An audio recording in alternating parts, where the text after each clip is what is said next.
Hello, bienvenue sur le podcast des Au-delà, la safe place good vibes qui chouchoute ton âme. Aujourd'hui, on va parler d'être en retard. Ça veut dire quoi, être en retard? Alors parfois, on est vraiment en retard, dans le sens où si on a un rendez-vous à 14h et qu'on arrive à 14h15, on est en retard. Et ça peut être plusieurs problèmes. Ça peut être un refus d'incarnation, par exemple, où du coup, on a du mal avec la temporalité de ce présent-là, on va dire, avec les heures. Parce que dans d'autres plans, il n'y a pas d'heure et du coup, on va avoir vraiment du mal à être pleinement, corporellement et au niveau de l'âme et de l'esprit ici. Et donc, on va toujours penser qu'on est hyper large et c'est pas du tout le cas.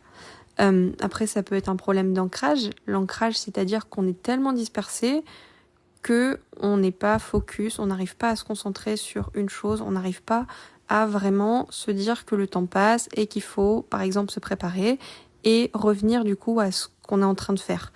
On se disperse tellement, une chose en entraîne une autre, au lieu de se poser, de revenir au calme en fait en soi et par rapport au temps, par rapport à son rapport au temps. Donc ça peut être ça, mais aussi parfois on a l'impression qu'on est en retard et on l'est pas du tout en fait. Enfin moi je sais que ça m'arrive d'avoir une amie à qui je fais coucou d'ailleurs, qui me répond souvent en vocaux sur Instagram et me dit désolée je suis en retard. Mais en retard pourquoi? Parce que, si c'est des vocaux, du coup, il n'y a aucune notion d'urgence, il n'y a pas non plus de notion de temporalité.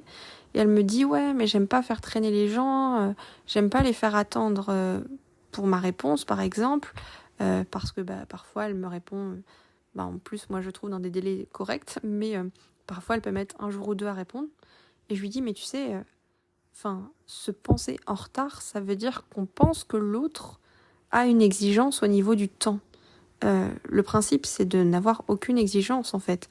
Si on est en train de parler à quelqu'un et que cette personne arrête d'échanger pour une raison d'ailleurs dont elle n'a pas justifié, et qu'ensuite elle nous répond 2 jours après, bon, sauf évidemment si on lui dit « Est-ce que ça dit qu'on se voit à 14h ?» et que la personne répond 2 jours plus tard, alors qu'elle avait vu le message, là, je peux comprendre, mais là, on parle juste dans un contexte normal.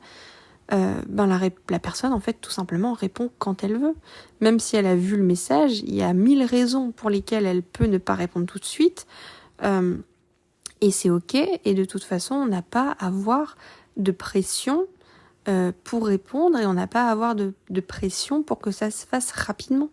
Et si par exemple il s'avère qu'elle me répond en retard, et que du coup, comme elle dit, en retard entre guillemets, et que, en tous les cas plus tard, et que je suis passée à autre chose et que du coup j'ai pas envie de revenir à cette conversation, et c'est ok aussi en fait. Si ensuite j'écoute et que j'écoute, je sais plus du tout de quoi on parlait, c'est pas grave, on passe à autre chose, on passe à autre chose. L'essentiel n'est pas de le faire vite et de le faire pour dire que ce soit fait.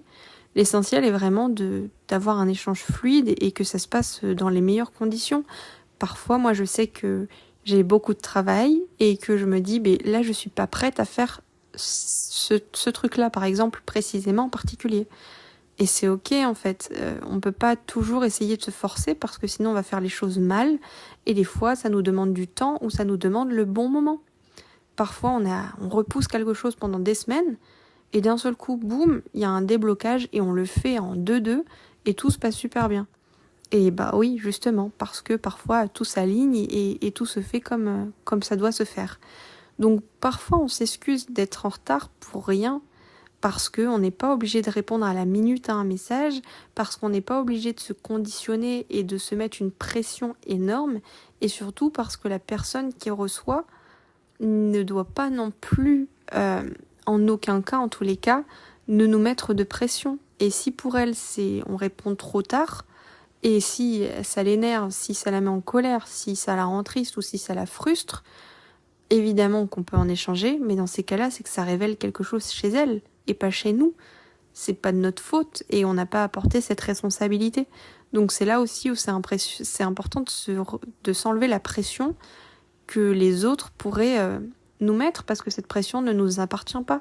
Et nous, on fait au mieux, et l'essentiel, c'est de savoir qu'on fait comme on peut. Donc voilà, il faut rester sain envers soi-même et du coup être sain aussi envers les autres. J'espère que ce podcast t'a plu, n'hésite pas à me dire ce que tu en as pensé en commentaire ou sur Instagram, et je te dis à très vite.